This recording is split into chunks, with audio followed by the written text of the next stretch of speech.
Hello, everyone. Welcome again to the Third and 10 podcast. I'm your host, Nathan Nguyen, joined by my guy, Brian Germanaro. We are in episode 75 now of season two. Also happy Thursday to you guys as well as we are recording this. Brian, first off, how you doing, my friend? Um, We're your good. Mets. Yeah, Hey, they lost yesterday. We have an off day today, but it we're is. going out west. We got an easy series coming up. I forgot. You just reminded me, bro. Oh my god. Oh, I know. I'm Not aware. looking, not looking forward to it. I tell you that. I am. Um, I know. It's gonna look, we won our first game at home at least a Wow. couple days ago. I know, right? Shit. About freaking time to actually win games Hmm. at home, but I think what was it? We went on like a offensive, it was against Dylan Cease, and I think we scored 6 runs in the first inning. And we ended up winning, which is fantastic. But then I'm like, we couldn't do this like the other 4 or 5 home games that we had. But that's The that's joys a of story. baseball. That's a The story for joys of another day. baseball. It is. Baseball is the best sport in the world, but it also can be the dumbest sport at times because the Mets go from scoring 10 runs on Tuesday to almost getting no hit on Wednesday. Oh, It's the a dumb Martins, sport. It's a dumb sport sometimes. Stuff like that happens.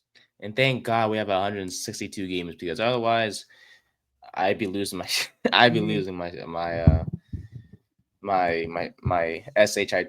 But Mhm. otherwise, buddy, how are you? Um, I know we got a lot to discuss, but outside the Mets, you doing good? Everything Yeah, like I'm that? great. We're just chilling here. All right, Nothing much. all right. Well, we got a fun episode for you guys today. We got a few new segments, sort of.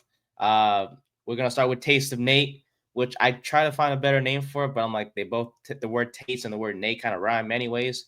So it's basically a new segment we'll introduce right now. We'll talk about the Gruden's quarterback class show that released this week, with John Gruden talks with quarterback prospects from this draft and kind of makes them look good and kind of makes us feel like they should be taken higher than what they're projected to be at this time. So far, he's talked to both Will Howard from Ohio State and Brian's favorite Riley Leonard from Notre Dame. So we talked about that as The two well. national championship quarterbacks he talked to. Two He let it off with national them. championship quarterbacks, indeed. Not a bad start. No, not a bad Uh, start at all. we'll talk about also our NFL draft rankings for both defensive line and linebackers, followed by Brian's Flushing Faithful segment, and then we'll wrap it up with the post game, where we talk about different segments. See, And which we've had back-to-back days of pickle with 2015 Mets. We had Wilmer Flores on Tuesday. Yesterday was Michael Conforto. you think today will be a Met? No, it's not going to be a Met. It's not because we have two 2015 Mets back to back. Of course, the day we're recording, it's going to be some nobody on like the Reds. The Reds like set up seventh inning man's going to be the guy this today. Or some player named Encarnacion Strand or whatever the case may Yeah, be, honestly. he's a Rule 5 draft pick making his debut this year. Oh, cool. So it makes sense. Makes sense. Um, but yeah, otherwise, we'll wrap up the show, like Brian mentioned, with Pickle and some other kind of underrated topics that we'll discuss as well. But first, we'll start with Taste of Nate. So, Taste of Nate is literally just an opening segment by me. We are now in a solo layout for. I did on purpose because it's literally just an opening segment. Maybe we'll format this a little better going forward, but this is literally just an opening segment. That's something that stood out to me, and then we'll get Brian's thoughts afterwards. So every good quarterback, rookie or pro, right? They always have that one guy who they play with in college that moves them to the pros, right, and helps that transition be much easier.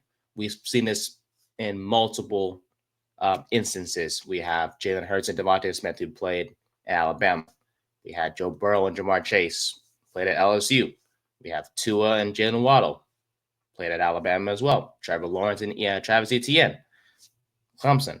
And then on defense, if you really want to get into it, you have Jonathan Allen and Teron Payne, who played together as well in college, and they are now in the Commanders. So it got me thinking, like, which rookie quarterback in this class can have a smooth transition to the NFL if they have something similar to this? Then I did some research, found a headline, and then I found out that Cam Ward could be that next player to add onto this list if he gets to team up with Kyle Williams. They're probably thinking, who the heck's Kyle Williams? Well, Kyle Williams is a receiver that recently played for Washington State. And then you're probably asking, well, Nate, Cam Ward went to Miami and Williams went to Washington State. How are they teammates? They didn't go to the same college. They actually did. In 2023, Cam Ward was part of the Washington State Cougars when Williams was there as well. Cam Ward threw for over 3,700 yards, 25 touchdowns, 7 interceptions. Williams, who is 6 foot, by the way, 186, had 61 catches, 843 yards, and 6 touchdowns when he was with Ward in 23. Williams as a receiver that is slated to go in the mid rounds, and the Titans, who have the number 1 overall pick and are more than likely going to select Cam Ward, are in position to grab the quarterback. Not the quarterback, but also his former college teammate. Honestly, I'm a sucker for pairing former college teammates together in the pros because, one, it's cool to see them reunite and kind of build that chemistry again. And like I mentioned, it just makes the transition easier because if there's going to be times where like you draft the rookie quarterback and it's like they're not used to the. It's their first season in the NFL. Like they're not used to, these different different things quite yet. I mean, outside of CJ Stroud, no really other rookie quarterback has had a smooth transition to the NFL. There's always like rookie struggles, learning a whole new playbook, obviously, but having that teammate that you've played with before just make your life so much easier as you learn these new things. Someone that you can also lean on and work together and learn the playbook together and all the things like that. So for the Titans, who offensively are a crapshoot, if they want to have success this season on offense early, setting up Ward with Williams will only make the transition for both of those guys easier, honestly. And plus, add the fact that their new OC is Nick Foles, who was the OC at UNLV in 2022, where you guessed it, Williams was a player there as well before transferring to the Cougars. And I'm just saying, it's not going to happen, but hypothetically, if Shedeur Sanders and Travis Hunter end up on the same team some way, somehow, anything is possible in the NFL, honestly. If they are paired up together in the NFL, just watch out. Because honestly, it's not only going to be super fun, but their chemistry is going to make the offense, whatever team they're on, quite special. And that is Taste of Nate. Brian, you're back. What are your thoughts on that? Any comments on It's definitely interesting because we don't see like guys that played at a different school reuniting. Like you mentioned, like Joe Burrow and Jamar Chase. Those are both LSU guys. Stuff like that in the past. It's normally they had together in their senior year of college. We never see it like a quarterback that transferred reuniting with someone from his old school. So it would be a really cool like twist on the whole thing going on right now. But it's definitely a good idea for the Titans to look into. Do you know like what round he's projected to go to? He's a late round pick guy, or?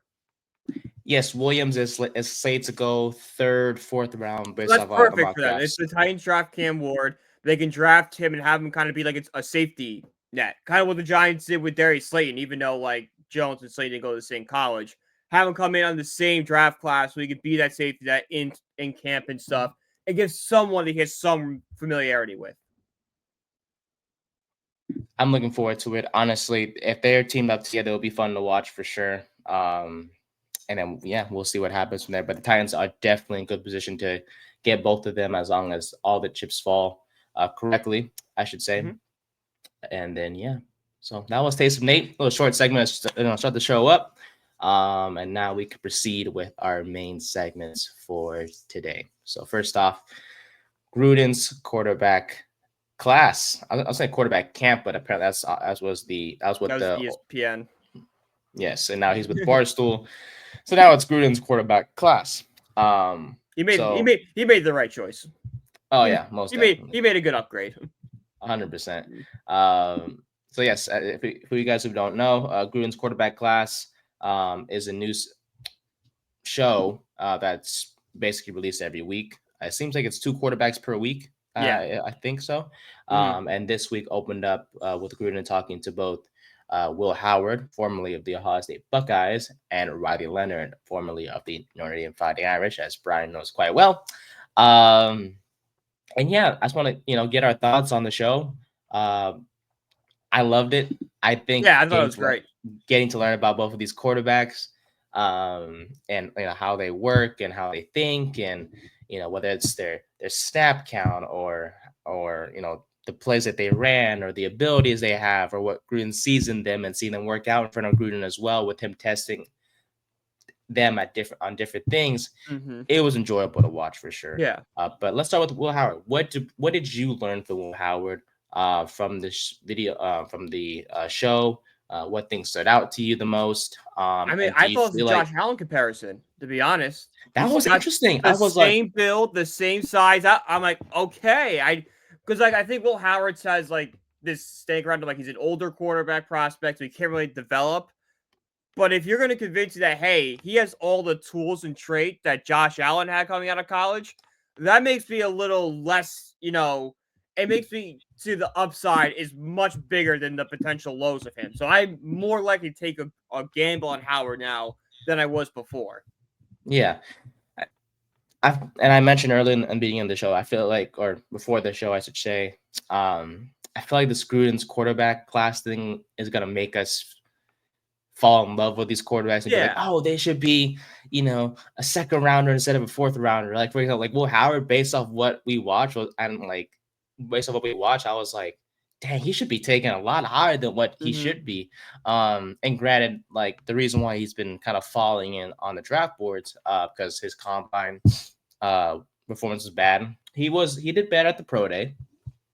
I feel like pro days don't get the same recognition as a combine. They don't. Like pro days are important for like coaching stuff, but if you're a fan, a good pro day won't overshadow a bad combine. Whereas I think a good combine will overshadow everything.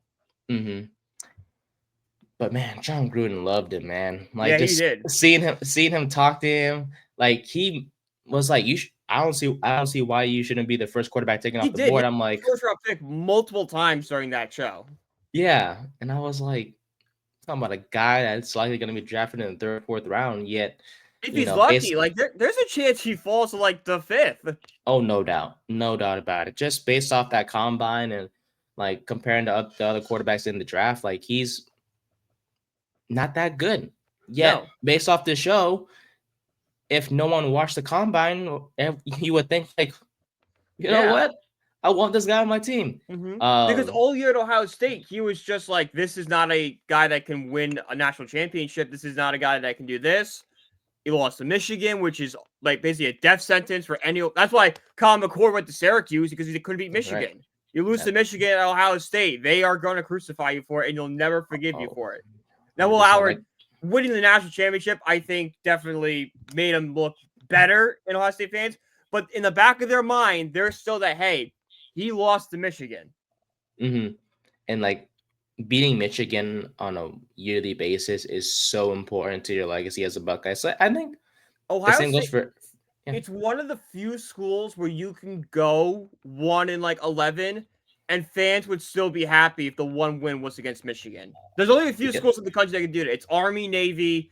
It's Bama. Bama not anymore. Auburn definitely is if you beat Bama. And I think Michigan, Ohio State still has that. That rivalry means so much. Ohio does use a letter M when they play that week. They don't. They take a letter out of the alphabet that week. And it starts the M's like, no, do not say no M's. My name's Mason. That's too bad. You're acing this week. What school we playing? The school up north. Which school? The school up The north. school up north. The one that's Mich. not got state in its name. School up north. Yeah, but yeah, that game means so much, and they talked about that during the show as well. But honestly, how based on what I learned, honestly, Howard has the traits that you want, Yes. in a starting quarterback. He's a competitor. We saw that when Gruden was talking about Kansas State with him and how he had to compete with Adrian Martinez in 2023. When they ended up winning the Big 12 championship, uh, talked about how he was a culture builder at Ohio State, and something stood out actually because Howard talked about how he wanted to get to know these guys and kind of build relationships with them. He said something that stood out as well. Quote: "They don't care how much you know until they know how much you care." Which I was like, oh, that's a banger line if you ask Yeah, it me. is. I like that. It is true. Like if you Yes. are a guy in any situation, whether it be a new job, a new school, they're not going to care about you until you prove it to them that, oh, okay, this kid actually does care. Hmm. Yeah, and he really built a bond with this guys, whether it's receivers, offensive line. Like we saw that at Kansas State with the whole like beer celebration and The stuff beer like that. celebration was the best, and Gruden going like, "So am I going to pop by?" He was I feel so like confused. He I was feel like, "What like are you doing?" I feel like Gruden, like being at Barcelona now, it gives Gruden a chance to be more of a personality than he was in Yes. ESPN. Because I feel like on ESPN, like he would make jokes and stuff, but I feel like he was more focused on football. Where now we can kind of balance it too. Like, yes, this is very football heavy, very X's and O's, but you're also gonna get the personality that we saw on Monday Night Football at John Gruden, which we all love as well. Yeah. Because ESPN, they'll limit you on what ESPN you is can very, say. suit and tie, stuffy. Barstool's kind of like the new generation. Yeah, and Gruden's a crazy MF man. Like Oh, he's he's freaking insane. He's an crazy. insane person. And we saw that, like the way he was yelling, the way he was like talking about stuff and all that. Like you said, his personality is really showing so far in these first few episodes, and I absolutely love it because he may no longer be a head coach in the NFL right now, but man, he's just I could listen perfect. and talk about football all day because I don't think there's a man that knows more about football than John Gruden does. Oh yeah, no doubt. Like he teaching us different things and Hmm. making both Howard and Leonard, who we'll talk about in a bit, like you know improve on certain things or talk about snap counts, and I was just like, Yeah, this he was is basically fun giving stuff. them an offense in that room. Yeah, and he was like, all right, go execute this later on when we do drills. I'm like, damn man, they just learned it. But Yeah. yeah, that's in the NFL. Once you get drafted and learn, you don't have much time to learn the new playbook. You gotta No. learn it and you gotta study it, and Which I he's think just testing these also guys. this kind of stuff is good for teams to see that okay, sure, this is probably a very simplified playbook, but the fact that this quarterback can pick it up in an afternoon, all right, that shows they have an understanding of how a playbook works. They can read it and then they can develop it onto their foot. It's gonna take longer than an afternoon, but they have the ability to, you know, change playbooks and be able to learn different things. Hmm. So overall, yeah, I love Howard's a guy based off his traits is someone I want on the Yeah, field I stuff. I flipped on Howard. I've done a 180 on him after that. Like, Yeah, oh, okay, I'm into this guy now. yeah. From a football perspective, learning about him in terms of he's good at pocket manipulation. He's a dual threat guy. He can run with the ball. Hmm. We saw that, and you mentioned Josh Allen was a comparison that Gruden put or compared him with, I should say. His passing stroke though is something that Gruden fell in love with as well. Um, And what I like about this show as well is that Gruden not only kind of brought out the positive stuff about them, but he kind of like highlighted the games where they struggled. With Yeah. Howard, it was the loss to Oregon where he uh when Howard was like 6 seconds left, ran scrambled up the middle and slid, but time ran out. Even though Hmm. the goal was to set up the kick it with the field goal, time ran out. Or um the loss to Michigan, he brought that up as well, and even the pick six he had against Penn State. Like he's not only finding the positives in these guys, but also asking them, hey, during these negative moments, what happened here, and like this and Yeah. that. And we saw these quarterbacks Mhm. respond and give And that. So I it shows that they can take accountability for their mistakes and can like learn from it. Like, okay, I did this wrong on this play. This is what I should have done, which is I Mhm. think huge for NFL teams. Yeah. And that's kind of pretty much all I have. And honestly, based off what we learned, I think, look, uh, maybe third rounder at this point. I don't have him higher No, than I that, think yeah, honestly. third Like, round. I think late third rounder, maybe early fourth. yes, because there are other concerns with him, and we talked about that previously in our NFL draft quarterback rankings. But he's a good guy. He's a guy you want. He's going to be a great teammate in the NFL. Whoever he goes to, or wherever he goes to, I should say. And the GM is going to get a good quarterback who, with development, can turn into something. And he's a dual threat guy. Yeah, Any team loves a dual threat quarterback. The days with a pocket passer are kind of dead. You got yeah. to be able to scramble a little bit. Howard's that guy that you can kind of develop and take your time with and have a veteran start over him and be like, all right, maybe with time we have a starting quarterback here because you put him in the right system with the right weapons around him, he can succeed at the next level. So that Mm-hmm. was with Howard. And yeah. As for Mr. Riley Leonard, that was fun to watch. Mr. I know Leonard. hey, that's your quarterback, man. So I'll let you take over most of this one. I'll mention a few things, of course, from what I learned. But what did you learn from this? I know you know your quarterback quite well when you watched his games this past Yeah, year, I mean, like, but nothing really new to me stood out because it's just what I got. They talked a lot about the mental toughness, which is something I've talked a lot about in this show. How I think that that's a big part of his game is the ability to be like, okay, I'm going to stand in there.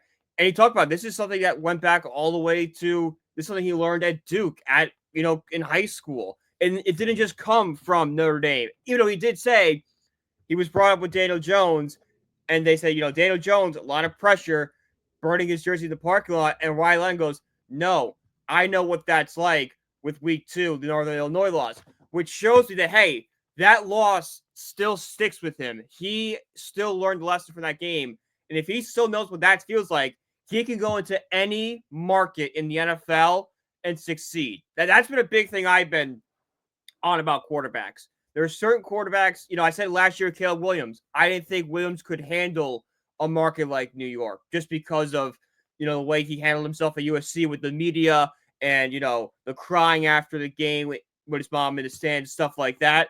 New York would eat him alive.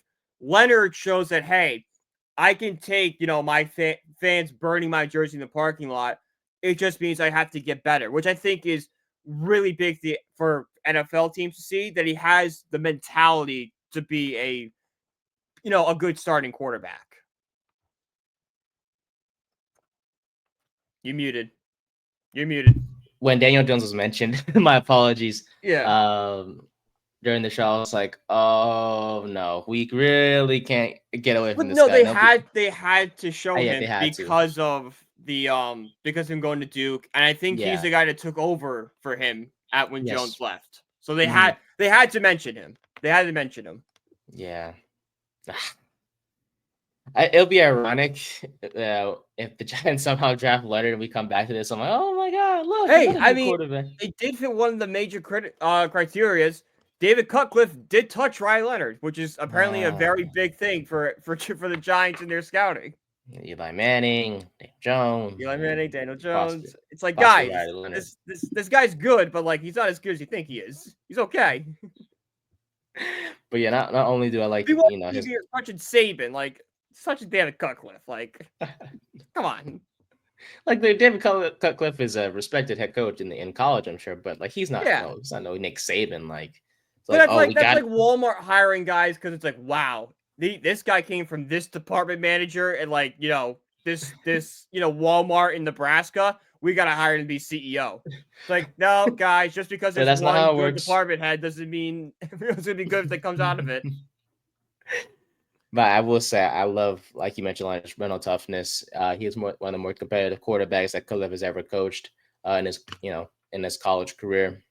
What I love about Leonard personally for me is like he took every game personally. Like he talked about Yes. how every team that beat him, he wanted to like get revenge so bad.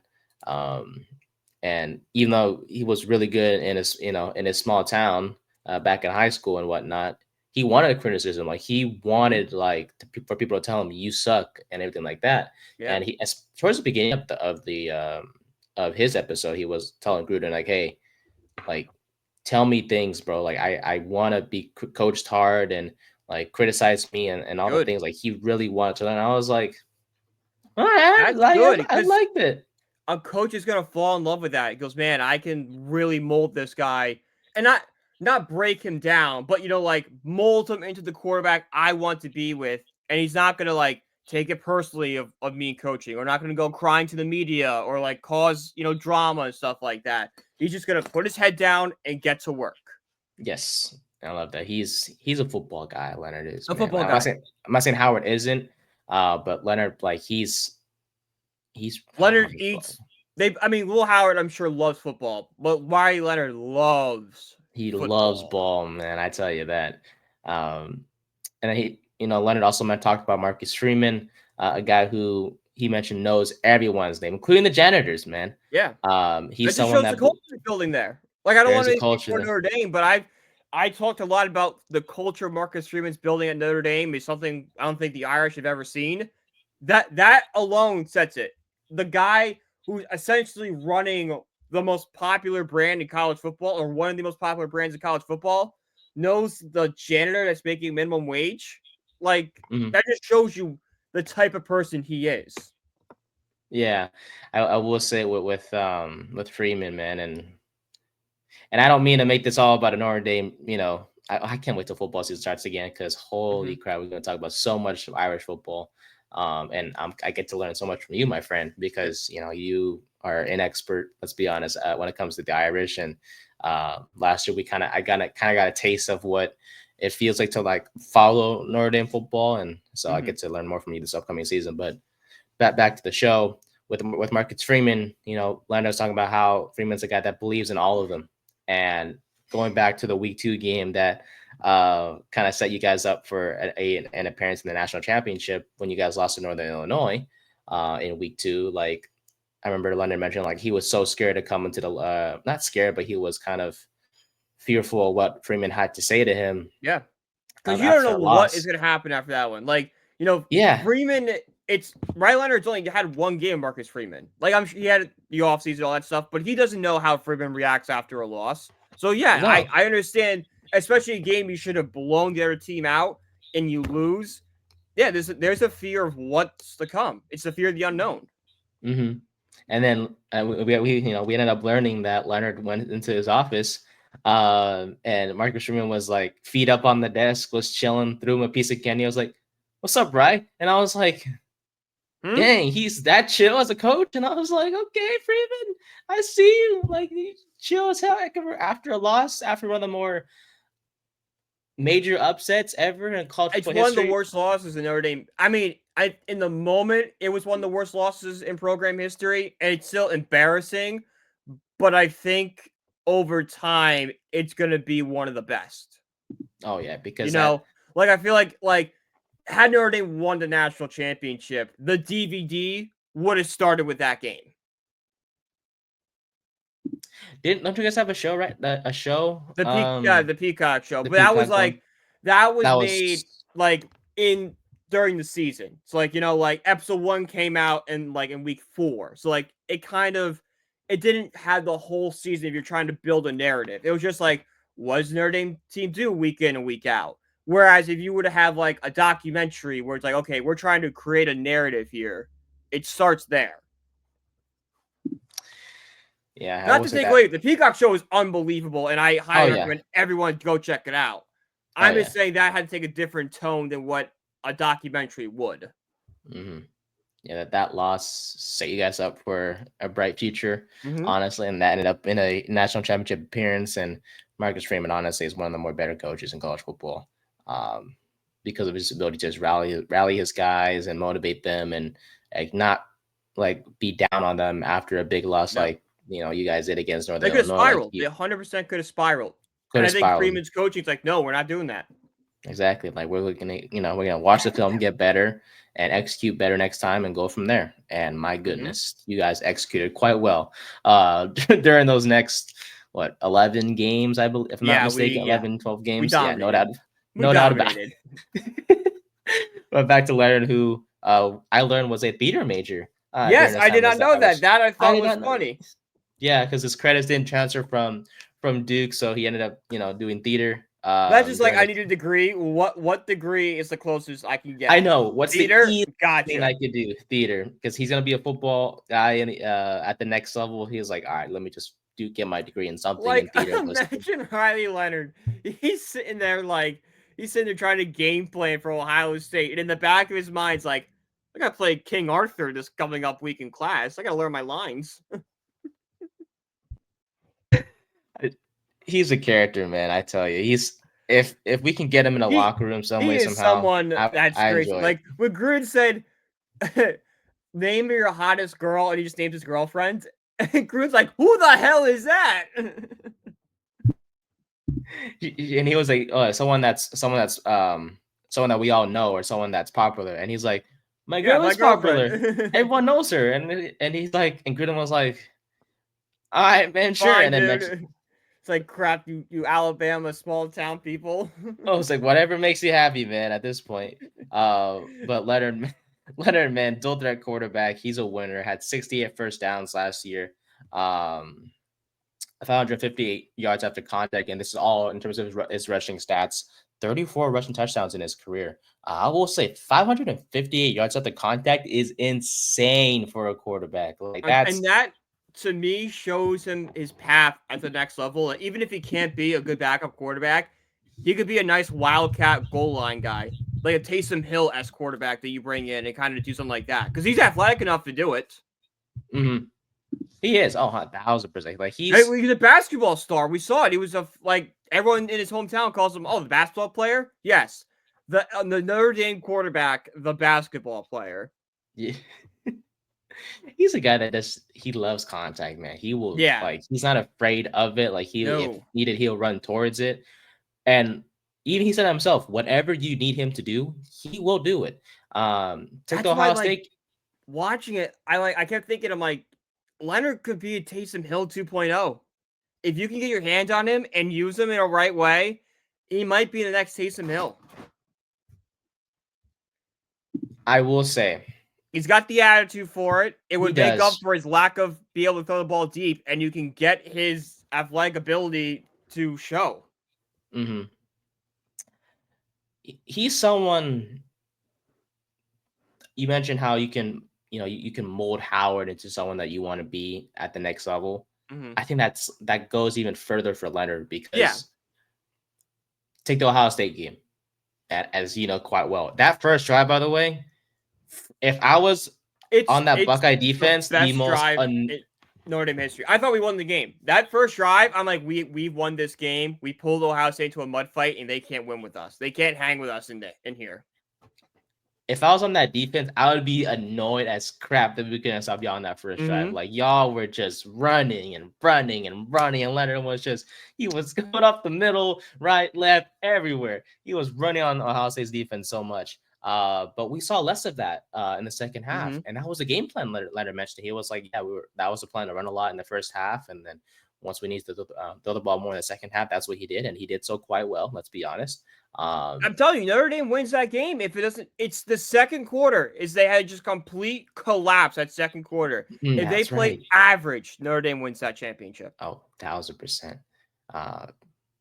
But yeah, he's someone that can do both. And what's it called? I think the whole dual threat thing. I know Leonard could do that. He done that. He was able to. I can't even talk. He was able to run with the football, during his time at Duke, but. His OC at Notre Dame in 24, Mike Denbrock is his name, I believe. Yeah, the LSU guy, the LSU OC. Yeah, he came from LSU, where he coached Jaden Daniels to coaching Leonard. So maybe that's where the dual threat kind of got maximized during this time with the Fighting Irish. So. Look, if we get him if whoever gets in the NFL is not only getting a heck of a character, heck of a guy off the field, and he's going to be an outstanding teammate, but also on the field. He's the guy that if you can develop him, he can be something, and he can be so much better than Daniel Jones, and I really hope he does. Like, I love Jones. He's He's a good teammate, everything like that. But Leonard just has the ability to be a quote unquote better teammate in some way, shape, He's or a better form. version of Daniel Jones because I don't think because Leonard won't come in with the expectations Jones has. A Oh, big thing that killed 1000%. Jones was being drafted 6th overall because then there's the expectation of you're gonna suck, so we're gonna do everything to make sure you suck. And then there's also like, okay, you're a top 10 pick, play like it. Whereas Leonard's gonna be, let's be honest, he's a 5th or 6th round guy. It's gonna be like, okay, take it at your pace, and then if you hit, awesome. If you don't, it's a 6th round pick. We move on. And I want whoever drafts him. I know it's gonna be in the late rounds, and maybe he goes higher based off this show, right? Based off what we saw, maybe he goes I higher. honestly can see a world where like he impresses at the pro day, impresses people with like meetings and stuff, and he jumps a little higher than he probably should go. Oh yeah, pro days have the ability to make you like improve your draft stock, and I hope that goes the same for him. Hey, there you go, right? But he's such a good guy, and I know I may not want him, but if we get him, I won't be mad at it. I will say that he's someone that he's the definition of a developmental quarterback. Exactly. Yeah, that's why I would want him more because he's developmental quarterback, but doesn't prevent you from going out and getting another quarterback.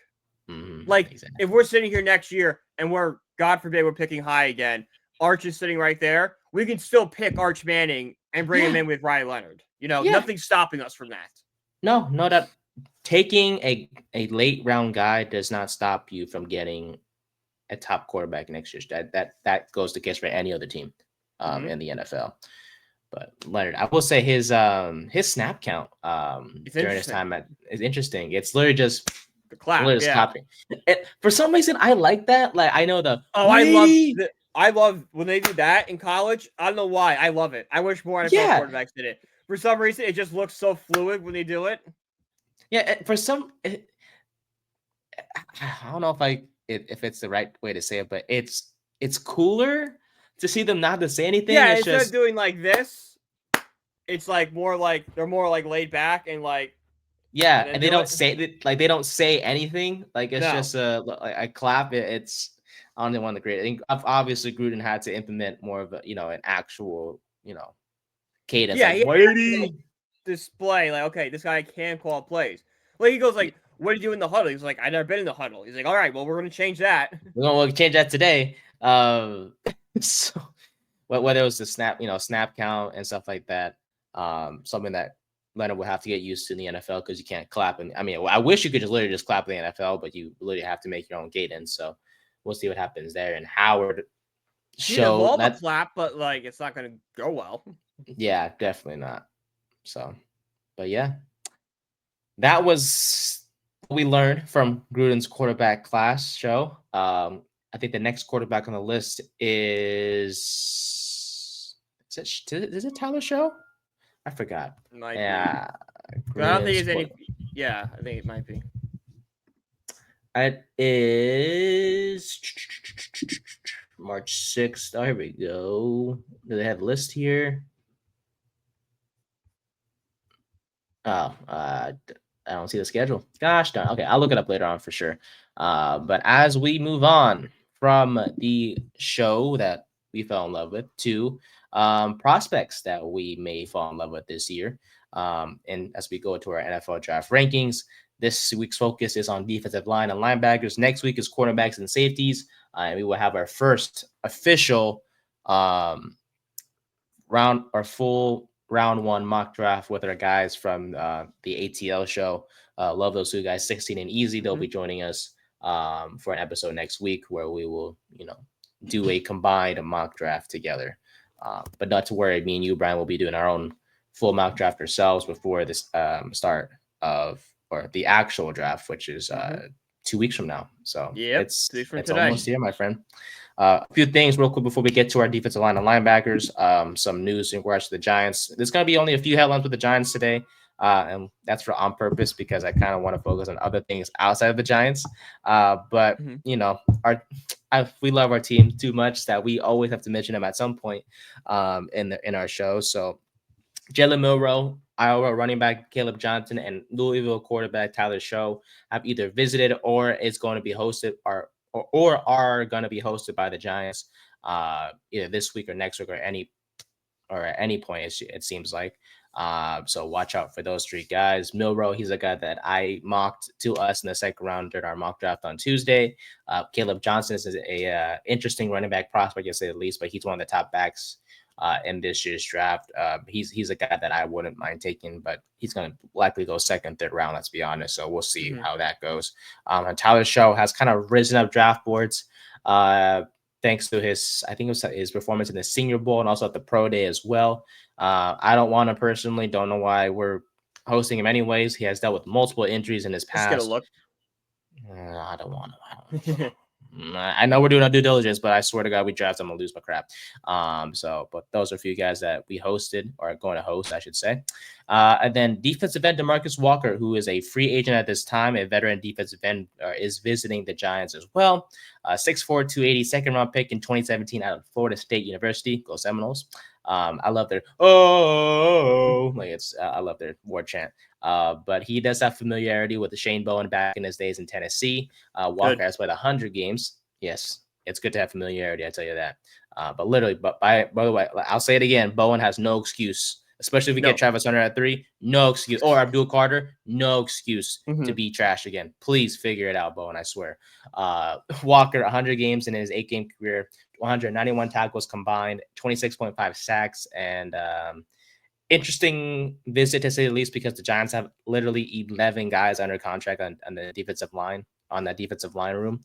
And plus the draft, they could get guys there. So not sure what the intrigue is with Walker, but he has a pretty solid career so far in the NFL. And like I said, familiarity with Bowen does help his case. So we'll see what happens there with Walker. But otherwise, my friend, let's get right into it. What are your rankings looking like, I should say? We'll start with the defensive lineman first, and we'll go from there. Oh, we did. I combined it. I did my 5 defensive tackles and linebackers. Okay, yeah. We start with the D-line first, and then you can do linebackers after you finished your D-line. No, I did. I combined. I thought we were 5. I did like defense tackles and then linebackers together. Gotcha. Okay. Well, let's hear it then. Might as well. All right. So I have Derek Ahmad, defensive tackle at 5. Pro comparison is Daquan Jones. Strength, good blend of size, length, and strength. He's versatile, can play up and down the line. Uses arms over rip moves that penetrate that gap and creates a lot of momentum. Weaknesses, very top-heavy frame, gets caught behind lateral blocks now and then, inconsistent on finishing plays, which is a big reason for his poor footwork as well. 4, I have Walter Nolan, another defensive tackle. His strengths, impressive playmaking production, good power to move any offensive lineman aside and take over gaps. Can absorb double teams, good body control, and a good secondary effort. Weakness, below average extension. He tries diagonal blocks. He tries to disengage from blocks too quickly, which causes him to get flat-footed or, he's inconsistent to capture the edge when it opens, and he needs to become more diverse in his first move. He only has one move, and it's pretty predictable. At number 3, I have Jihad Campbell, my first linebacker on the list. Prototypical height, weight, and muscle for a linebacker. Good production and high impact stats. Good burst. Gains depth quickly. He lacks instincts. Gets caught behind blocks sometimes, and catches more contact than he gives. At 2, I have Jalen Walker, who is listed as a linebacker, but also could be an edge guy. I see him going in around 7 mostly. Pro comparison would be Nolan Smith. He's a hybrid talent, good length, rush. He's got really good in the rush attack, and is athletic and natural, is able to redirect blockers as a blitzer. Little small, below average size. He's still developing his instincts, and a bigger lineman can neutralize him, which is definitely a problem, especially if he'd be a top 10 pick. And then number 1 is Mason Graham. I think that's the consensus number 1 defensive tackle or linebacker. Hits blockers early, catching them off guard. Range and hustle helps him with tackle production. Good short area burst to close in on a quarterback or running back, and has the ability to extend at point. Stubby arms and a burly frame is a problem. He lacks length, causes additional work to get around him. Not enough of a bull rush, and needs to develop a go-to move in order to complete sacks. Okay. I like it. Yeah. All right. Thank you, sir. Yeah. For me, in terms of my rank 5 for both linemen and linebackers combined, so number 5, I will say I have Sean Dolak. No, do I have Sean Dolak? No, sorry, Carson Schwarzenegger. I got my list messed up a little bit. Carson Schwarzenegger from UCLA is my number 5, 6'2", 225 linebacker from UCLA. Go Bruins! Great range, good instincts, great athleticism as well. The Giants are a team that actually went to visit him, I believe, during his private workout. Great numbers, by the way, during his time as a Bruin. I had 136 tackles last year. Versatile skill set. He can fly downfield and blow up run plays as well. Comfortable in space as a coverage defender. Short area movements impressive as well. He's undersized a little bit, but he's kind of built more like a safety. Let's be honest, at 6'2", 225 than a traditional linebacker. He doesn't have that little in terms of that physicality against linemen. He will struggle to shed blocks, but he has flown up draft boards because he is willing to be physical and he has that mental skill set that will translate to the next level.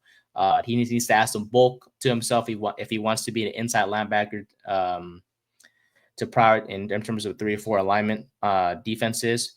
But he's a guy that you want as a weak side linebacker in a 4-3 scheme or a sub package guy in a nickel situation. Like he's someone that you want in your locker room. He's a good player, man. I think he'll go in the mid rounds, no doubt about it for sure. Maybe higher depending on how a team sees him. Number 4, we're going to go with the defensive lineman, and I have Tyreek Williams from Ohio State, 6'3", 327, dude. He's one of the more dominant run stuffers in this draft. He's literally the definition of an immovable object. Explosive off the snap, good agility, good speed, good explosiveness, and that will help him in the pass rush department as well. He's good at funneling plays to his teammates and has the ability to use his hands effectively. The physical tools are there as an interior pass rusher, but the production really isn't there, honestly. He had 5 sacks in 2021, and since then he's had 6.5 combined during these past 3 seasons. If he can't really show that he can improve in the pass rush, he may be just a two down guy in the NFL. But he's an elite run defender, no doubt about it, and he does have the potential to be a good pass rusher. Think of Kenny Clark from the Packers as an example. So yeah, that's what I have for Mr. Williams. At number 3, I have Jahai Campbell from Alabama, 6'3", 224. Great in coverage, can mirror pass catchers and man responsibilities. He has some power when it comes to his tackling and good technique as well. There are times, though, even though he is effective in getting to the quarterback, he can rely too much on size and strength to overcome block instead of like technical moves. There's times where he fails to use his length to full advantage. And he kind of has to, in my opinion, improve more on his awareness and communication. Because when he was at Alabama, the responsibility of like calling plays and stuff that belonged to Deontay Lawson, his teammate there with the Crimson Tide. But Campbell, all the things I mentioned can definitely be taught.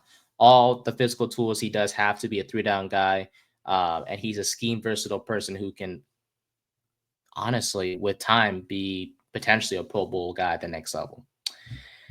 Numero dos, on my list, I have Kenneth Grant, the man from Michigan, 6'3", 339. He's built like a refrigerator, stout, powerful.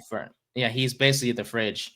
Allows him to be a strong anchor against the run, command double teams. Not much value as a pass rusher though, so he'll need to prove on his hand usage, and he kind of doesn't have the explosiveness to beat blockers to get to the quarterback. But he has great size for a run defender, man. He's going to be an immediate force in the run game. 2-down nose tackle. He can be a cornerstone in this defense. You put him on, in a spot to do what he does best, and he can be a huge asset. Vita Vea comparison. And I know we have to pick one guy, but I love both these prospects so much that I'm going to have them tied for first. And that's going to be Jalen Walker, the linebacker from Georgia, and Mason Graham from Michigan. We'll start with Walker real quick. This guy has a rare combination of not just size, but also athleticism. He can line up at multiple spots. He can make splash plays, whether it's off the ball or on the edge or in the front. Has great bursts, explosive straight line speed. He can match routes and coverage as well. The only concern with me is his experience. He wasn't a full-time starter until last year. He's effective on off ball and on the edge, but switching between the two during his time in college, it will kind of but not much of a comfort level in terms of at a certain position. But teams will bank on his size and athleticism and physicality and versatility as well. But if you can pick one role for him, he will succeed in that role. So but he's a freak of nature, man. Like, and when you come from Georgia, you're really freaking good, no doubt about it. But I have just don't be around cars. Can't trust you with that one. Nope, no cars. Please keep cars them away from cars. No cars. Walker, you don't drive. No, we'll give you a chauffeur, I promise. And then number 1, I have Mason Graham as well. Where's Tommy Cutlets at? Tommy, guess what? You are going to be Jalen Walker's chauffeur. Exactly. We're going to quarterback. You want a job? Yeah. Well, that's your job. Exactly. You want to be on the roster still? Get to work. But also you tied with Tommy DeVito, chauffeur, active. Not active as quarterback, but active to make sure our players get to the stadium safely. Sitting in traffic. He's sitting in MetLife traffic. With this whole pasta and his Italian food and whatever, he's listening to Frank Sinatra on the radio. That's Lazy Mary. Lazy Mary, I believe that's what that one's called. That's called. There you go. I never knew the name of that song, honestly. But number 1, also tied with Mr. Walker in my rankings. I have Mason Graham from Michigan, 6'3", 320, interior defender. Offenses will have a headache having to deal with this guy. Powerful presence at the point of attack, impressive agility and quickness for his size. He can explode into the backfield and blow up play to play, even start. He can push the pocket as a pass rusher. He does lack ideal strength or length, I should say, which shows up against guys that are bigger and more powerful than him. He has short arms, but that's not too much really of concern. He has missed tackles though due to his length and can struggle disengaging from blocks, but everything is there for him to be a very, very good interior presence for years to come, and be that identity for a defense. He does need to be more consistent, but he is the best defensive tackle in the NFL or in this draft, I should say, and will be so in the NFL with some time. So that's my top 5 list for both defensive line and linebackers combined. If you want a full rankings, we'll probably release them. Actually, we are going to be releasing our full position rankings for all our positions once we conclude our rankings next week with our corners and our safeties. So great stuff there. Thank you, Brian. As we move on from the gridiron to the baseball field, and I'm just gonna go ahead and just say one thing about the A's because I don't plan to talk about the A's whatsoever because I know Brian's gonna get Why not? Why don't we talk about the A's? Because they suck. Okay. I will mention real quick. Shout out to Jacob Wilson for the A's. Currently batting 400, or he was batting 400 entering Wednesday. Is on a 13-game hitting streak. Is the second longest season opening streak for the A's in the expansion era since 1961, basically. And he has struck out just twice in 48 plate appearances. So for all the negative things going on with the A's in terms of losing and can't winning at home, he has been a bright spot for this team. I will say the A's are hitting dingers, I tell you that. But all these dingers have resulted in just a 4-7 record. So I could care less about home runs if it means we can't win games in freaking Sacramento. I think in the past 2 years we can never win games at home, so which freaking sucks. But overall, that's what I have there. As we move on to our third segment of the show, I should say, which is Flushing Faithful, where we talk about, Brian talks about the Mets and previous games and also headlines this series heading into the weekend, which lucky for me this week. Against the A's. Yay! I just want to, before we start Flushing Faithful, I would just like to pull a text message that me and Nate had during the Met game, I believe on Tuesday. Yes. Oh my God. I know. Tuesday. So as we know, Nate had placed a bet. Clay Holmes get what, 15 strikeouts? Yes. 15 pitching 15 out. outs. 15 outs. I'm sorry. So I I said, wish it he had goes. 15. So he texted me as soon as Holmes went to the 5th inning. Thank the Lord for Clay Holmes. I wrote, yeah, rough first inning, but it's been solid. He goes, if he ever wins me big time, I'll get a jersey. So we now know that if Clay Holmes ever wins big money, he has to buy a Clay Holmes jersey. I'm saying it now. It's on the internet forever. I'm holding you to that, and now it's on the internet forever. Nate, would you like to make a response to that? Nope. I fully. Any guy, even I don't care who it is. No, it's Clay Holmes. Yeah, especially in this case, Clay Holmes. If he ever wins me big money, and I hope he does, I will get a jersey. Okay. I'll get a jersey. As much as I don't like well, actually, you might have to pick the jersey for me because honestly, I don't want to. You know Mets jerseys more than I do. Yeah. And I just hope you don't choose the city edition. I don't like the city edition ones, They'll man. be in But the if that city edition then. okay, good. Perfect. I will. All I'm gonna say is I'm very happy with his performance on Tuesday, which almost won me big time. And then someone named Garrett Crochet assist. So you make this agreement and then still lost. That's bad.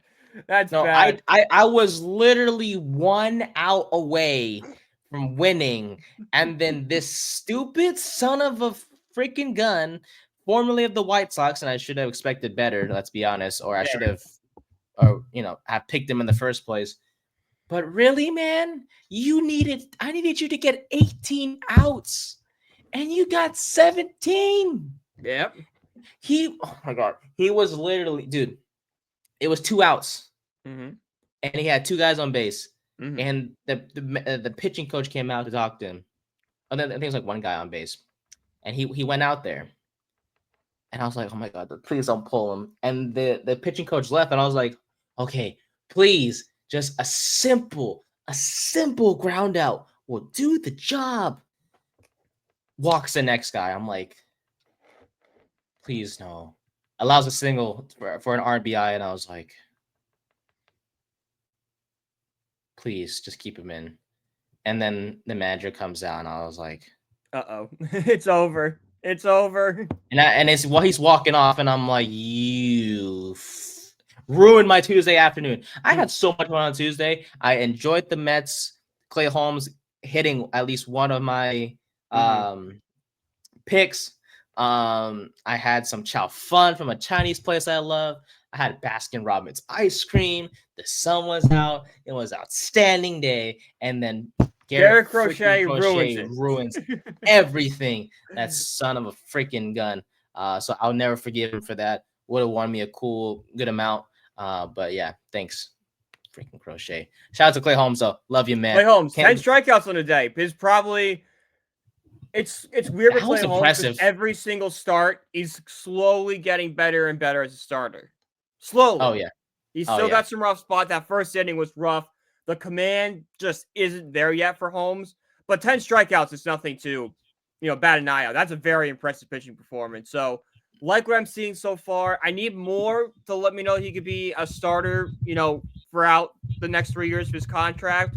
But through 3 starts, I've been pleased. I've been pleased by what I'm not happy with what I've seen. I've been pleased by what I've seen. Need a little bit more for me to get happy. But yeah, no. Take it. Past 2 games, kind of a tale of 2 cities. On Tuesday in the frigid cold, it was cold. I don't know if you saw it, but the Mets, their sideline reporter Steve Gelbs was giving hot chocolate away to fans during the game. It was hilarious. He was just walking around with like the hot dog vendors, just giving out hot chocolate. They had with cream toppings. Oh, it's beautiful. It's why SNY no one competes to them because they just go the extra mile in their baseball broadcasts. It's amazing. It was so funny, but offense breaks out, got 10 runs. Everyone but Tyrone Taylor got a hit, and Tyrone Taylor probably should have gotten a hit, but Derek Bell made an unbelievable catch in center to rob him of what would have been, I think, a bases clearing double. So shout out to him for an amazing catch. But Pete Alonso was hot. they intentionally walked Juan Soto to load the bases for Pete Alonso, and Alonso made him pay 2 pitches later with a double to the wall, driving in 3 runs. Lindor is having his best April in a Mets uniform. He hit that monster home run on Tuesday. He's been red hot. Soto still not there yet with the bat, but he's getting on base. He had his, unfortunately, yesterday had his 11-game on base streak snapped. But hey, it's baseball. You're not gonna get on base 162 times, in a row. It's just not possible. But the bats went silent. Mets lost 5-0. Diaz didn't look great, but you know what? We had a 6-game winning streak.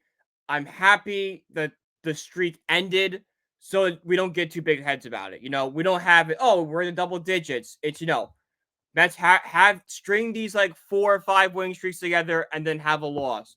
That's how good teams go about it. If we get a too big of a winning streak, the pressure will get to our heads and we might kind of fall apart and go to a slow streak. If we can just kind of, pair wins together, we'll be fine.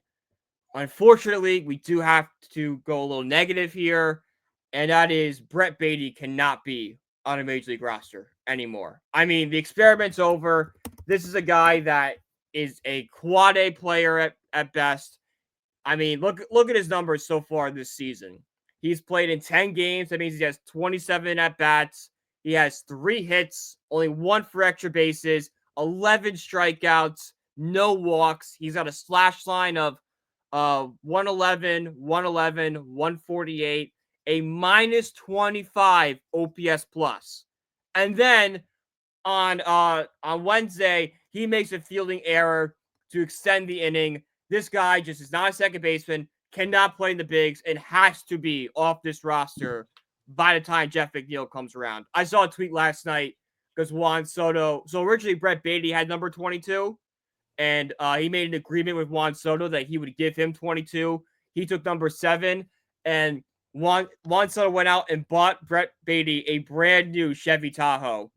If I'm Juan Soto, I'm taking the car back after his most recent performance. Like, what are we doing here, bro? You're gonna need you're gonna need that Tahoe when you're driving around as an Uber driver in a few months.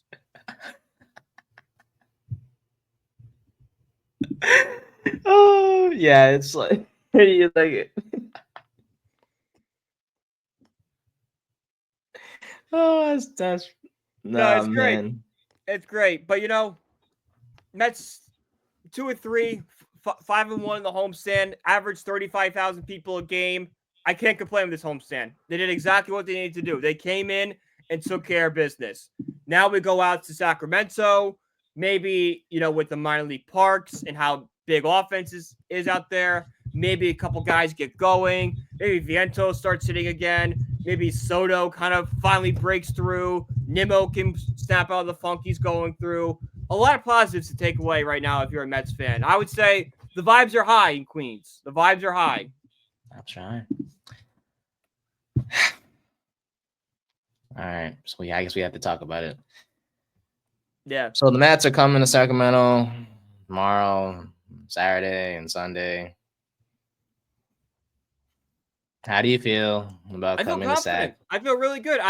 I'm excited to see. I'm hoping that this is a breakout game for a few guys. I'm hoping we finally see Vientos break out. I hope we see Nimmo break out. I hope Soto gets a few hits. That's the one thing he's not doing. He just hasn't gotten that big hit with runners in scoring position yet. If he can get that, he's living up to his contract just 12 games into the series. I feel very confident. I'm excited to see what the pitching does.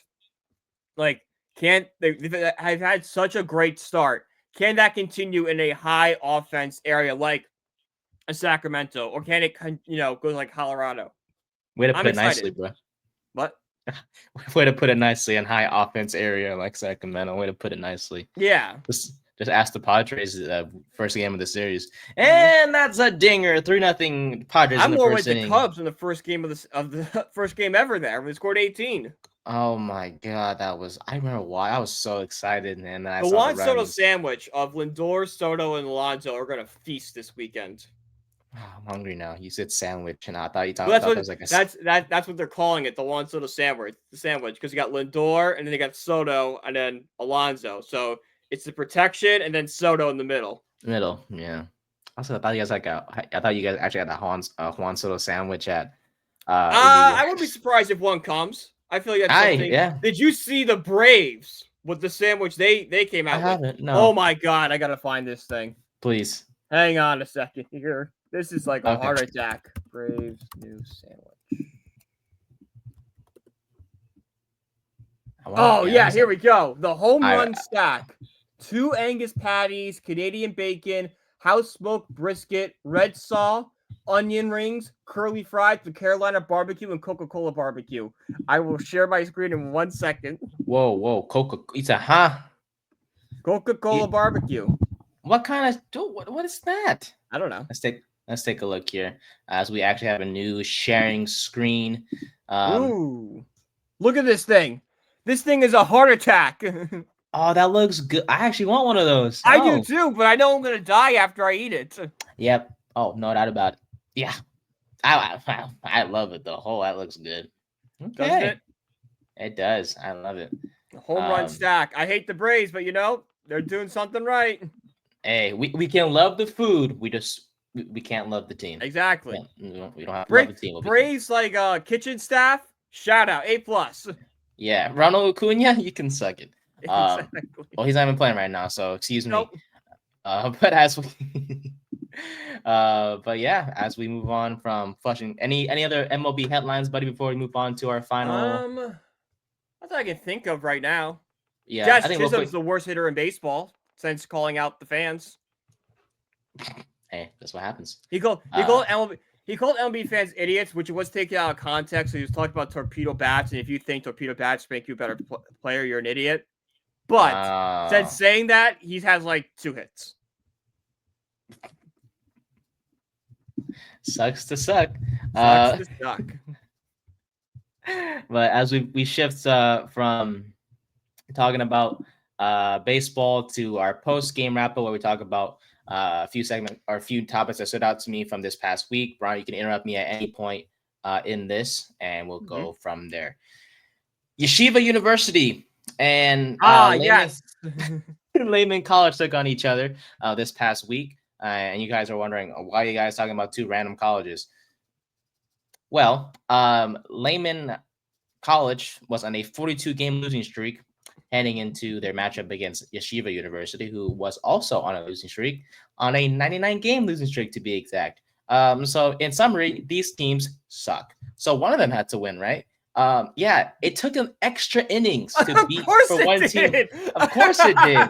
No doubt about it. It had to go in an extra innings to get one winner. So that was it was also a doubleheader, by the way.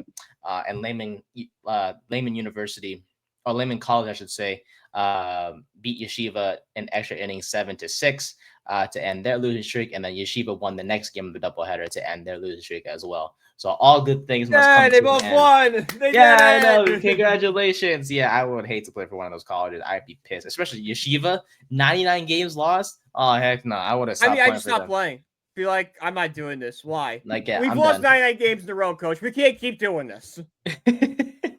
Like, don't make us go through this, please. Like, coach, I could be having a normal college experience of partying with girls and alcohol. Instead, I'm here losing 99 times in a row. I hate everything. Don't torture me more than I want to. Like, what if you get recruited by that university? Like, do you have to be like, am I really being recruited because I'm good, or do they just need someone with a pulse to play left field? It's like, we need you to just play. I was like, oh, okay, but so that was one headline that said 99 games in a row. Like, who are you playing that you lose 99? It's baseball. The Nationals just took 2 or 3 from the Dodgers. I'm sorry. I can't believe a 99-game losing streak even exists. Like, was the coach fired, or at what point does the athletic association be like, we're just gonna cut baseball, right? Like, we can't keep doing this. No, well, definitely not. So That was one headline that stood out to me. In terms of some other NFL stuff, the schedule release is set to be in the May 13th to May 15th range, according to Mike North, who is the VP of Broadcasting, Planning, and Scheduling. Oh, I'm so scared for that because I just know our schedule's gonna suck. It sucks. Yeah, so that's And something. they're that gonna stood make it out all today. primetime games to start the year, so you're gonna have to go to the games in the cold weather when the team's out of it. Yeah, I will say it just North was talking about the Giants a little bit. He did mention how the Giants have an interesting schedule. He actually said that he's intrigued by us and Russell Wilson being our quarterback. He's not sure that we'll be put in God, that 6 or means we're gonna 7. be on like every primetime game imaginable. Oh my God, please, no, no more primetime games. Know how much I hate primetime? A lot. Yes. Okay, but hear me out. He did say he's not sure that we will be playing in 6 or 7 primetime games this year, but Yeah, we're playing 4. we may be in some big games late in the season if we can be competitive. Oh, great! You know what that means? We I won't don't know what that we means. won't start 6 to 7 to start, but we'll be flex and still play 6 or 7 primetime games. That's what that means. But that's They'll be good though. No, it's not good. Have you seen our record? We are 1-9 on primetime games. But that's with Daniel Jones. Okay. All right, fine. I'll give you that one. We still see? suck in primetime. I have Yeah, we do. post-traumatic stress disorder because of primetime football. I know. Jones has scarred us, my friend. I know. It sucks. Yeah, we'll see what happens there. What's the bad moments in the Giants in the past 5 years has just been on primetime. And it's not even the Giants have been involved. You want to go back to 2020 when we could have won the division, and in the primetime Sunday night game, we had to watch Nate Sudfeld for a quarter and a half? I know. That was not the God. I know, my friend. Hey, positive vibes, man. Positive. There are no positive vibes. What have the Giants been positive? Nothing. Hey, until let's see what happens. I hopefully we get maybe some prime time just so we can be on prime TV. Time. All 1 o'clock games. It would make our life. I would make my life easier so I can watch all the games at least. But hey, we're New York, so we suck. If we didn't play New York, we wouldn't have primetime games.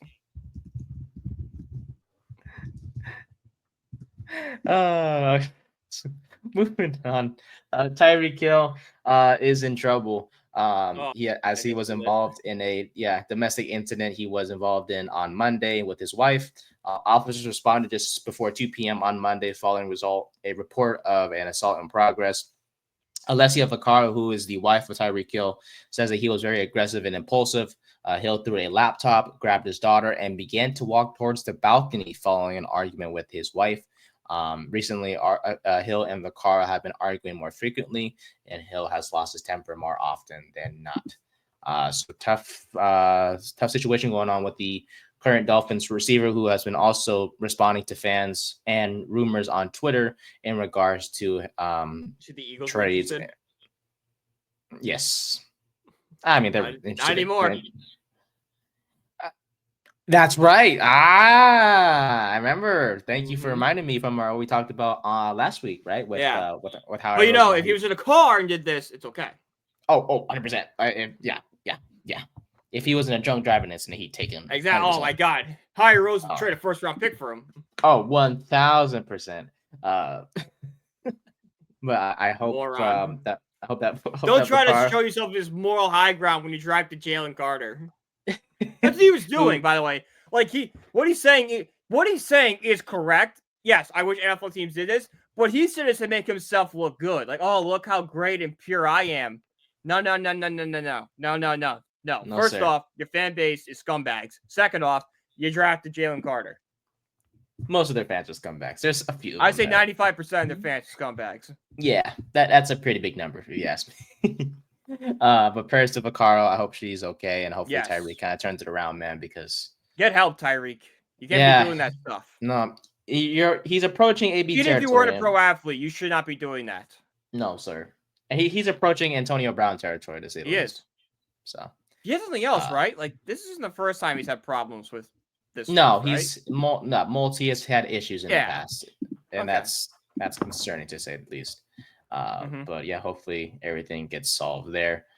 In terms of some other news, the Lakers clinched the playoff spot. No more playing for us, boys and girls. After a win over the Dallas Mavericks last night on Wednesday. Screw you guys. I didn't see any like reaction. How was the atmosphere in Dallas? It was crazy, man. I would say it first 5 seconds of the game. Fire Nico. Because I was waiting and like I didn't see. I was working at the hockey game last night, and I'm like, I was on my phone. I'm like, I have not seen any reaction of like the Lucas. Like there's gonna be something. It has to be something, right? But yeah, Nico Harrison. Like I remember when John Tavares went back to the Islanders, and they were throwing snakes on the ice. They didn't give two hicks. No. Nah, hell no.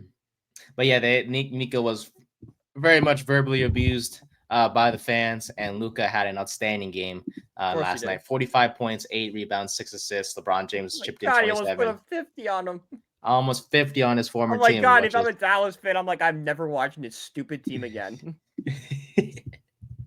I love the Lakers, man. Just getting Luka. Oh, also Anthony Davis put up an okay game as well, like 14 points, 11 rebounds. So. Oh, he got 14 points. The guy he got traded for almost put up 50.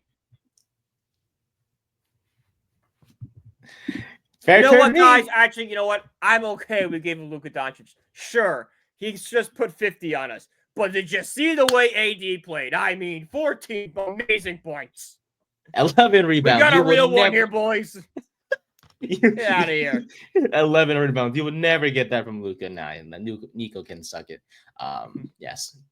Thank God I'm a Lakers fan, because if I'm a Mavs fan, I'm sick. But the Mavs are in the play-in officially with the Phoenix Suns. I wouldn't want to be in the play-in if I'm a Mavs fan. I wanted to get this season from hell over with.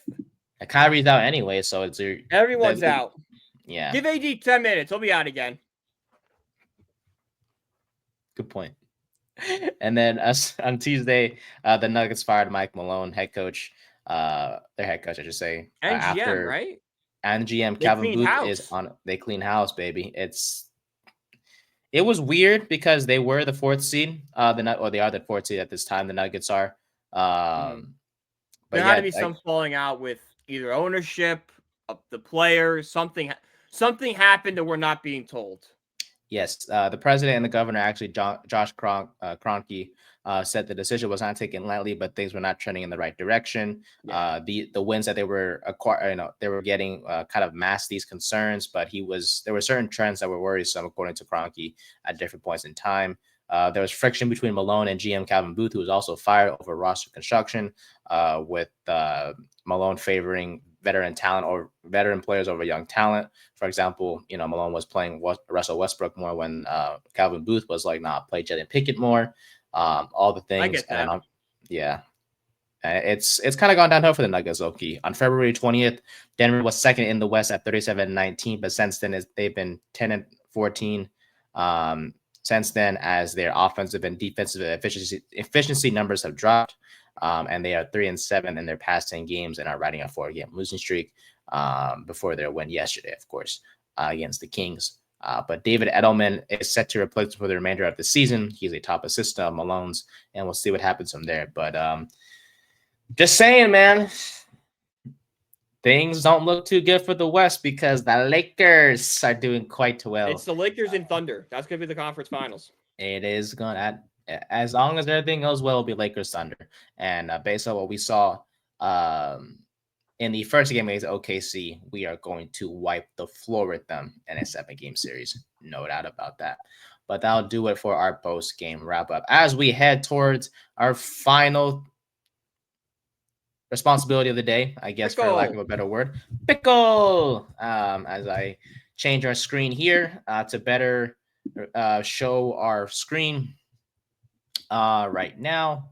As I share my screen, here we go. There it is. Fantastic. A little small, so I'll fix it for the future, but we hope that you guys can still see it.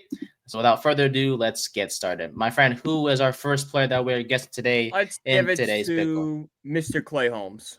Clay Holmes. Oh, yes, the man who got me 15 out. Shout out to you, my good sir. Clay Holmes Okay. is a starting It's a pitcher in the AL East or the National or League. yeah, or national. Yeah. Okay. 32 years old. I'll go Logan Webb. He's a righty. So let's see if he's the player. Okay, so he's in the AL. We know that for sure. Got it. All right. Who do you think? Oh, he might be in the is? Central. Could be. Yeah. No, because yeah, right. True. Give me Carlos Rodon. Okay.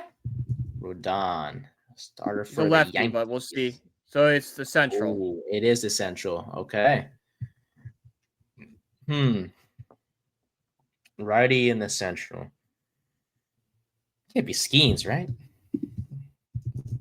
Maybe. No, it can't be. He's too young. Actually, we don't have an age on him. 22. Try Hunter Green. He's kind of old. He's got some veteran stuff to him. He's kind of been He's not as for old quite as some we think he is. He's 25. Yeah, do that. We still don't know an age.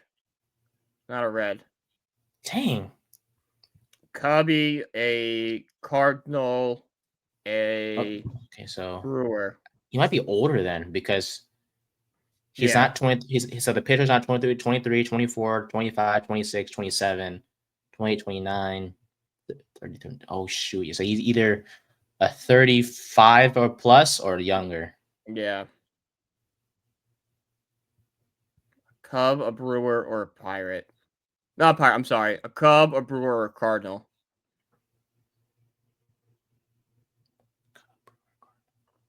Imanga? No, because he fits in that. He might be a Cub. Yeah, give it a shot. Why not? It's left. 31. Yeah, that's not gonna work.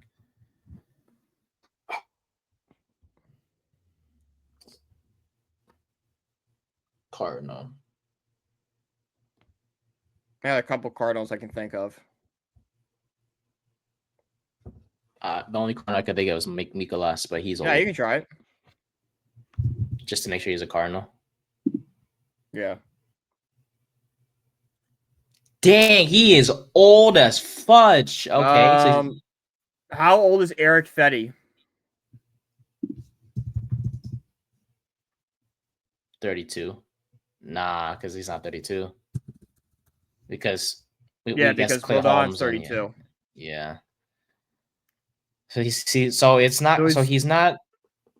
So he's 37 or 38 on the Cardinals. Lynn? Yeah, Lynn. Try Lynn. What? Lance? Oh, wow. He's not in the league no more. He's not? Guess not. He's a free agent. Oh, it might be a free agent. Yeah, he's a free agent. Who the heck is on the Cardinals, bro?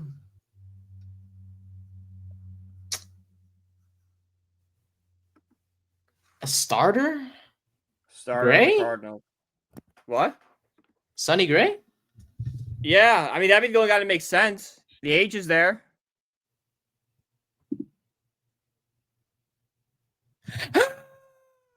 Let's go! They did it! The former Oakland A. Yeah. That's the only way I got it. I was like, okay, is he? It had to be Gray. Gray was the only guy that made sense.